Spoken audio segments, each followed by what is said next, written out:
साहित्य वह जादू की लकड़ी है जो पशुओं में, ईंट पत्थरों में, पेड़ पौधों में भी विश्व की आत्मा का दर्शन करा देती है। जीवन में साहित्य का स्थान। प्रेमचंद, मूल नाम धनपत राय, जन्म सन 1980, लम्ही गांव, उत्तर प्रदेश।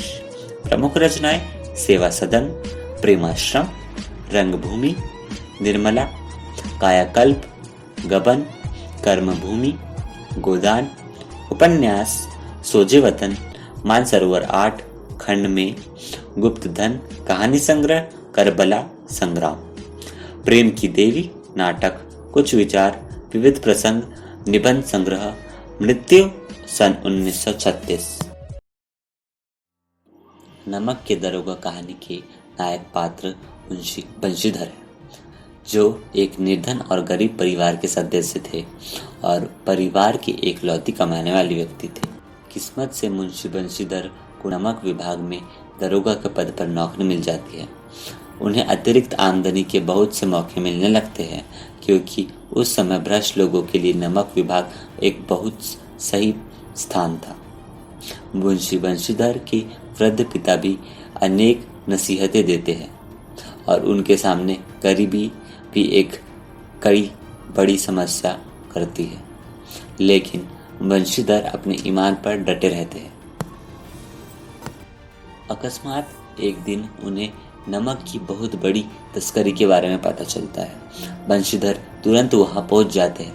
पता चलता है कि इस तस्करी के पीछे वहां के सबसे बड़े जमींदार आलोपीदीन का हाथ है।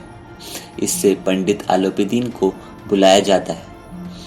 पंडित आलोपीदीन बहुत ही निडरता के साथ आता है, क्योंकि उसके मन में ये बात थी कि हर दरोगा को पैसे के दम पर खरीदा जा सकता है। वे मुंशी बंशीधर को 1000 रुपये की रिश्वत के तौर पर पेश करते हैं, लेकिन बंशीधर इससे तैयार नहीं होते और पंडित आलोपीदीन को गिरफ्तार करने का हुक्म देते हैं।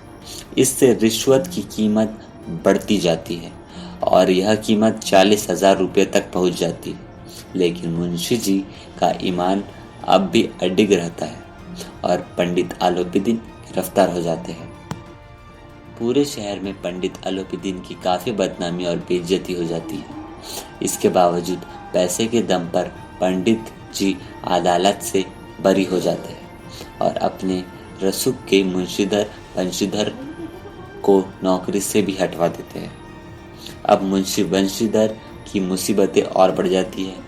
पैसे की तंगी के साथ साथ उन्हें घर वालों के गुस्से का भी सामना करना पड़ता है। एक दिन अचानक पंडित आलोपीदीन मुंशी बंशीधर के घर आते हैं और उनके सामने एक अच्छे वेतन मान वाली नौकरी का प्रस्ताव रखते हैं। आलोपीदीन मुंशी बंशीधर की ईमानदारी और सच्चाई से बहुत प्रभावित थे, इसलिए उन्हें मुंशी बंशीधर को अपने पूरे व्यवसाय और संपत्ति की देखरेख के लिए प्रबंधक पद पर नियुक्त कर दिया जाता है।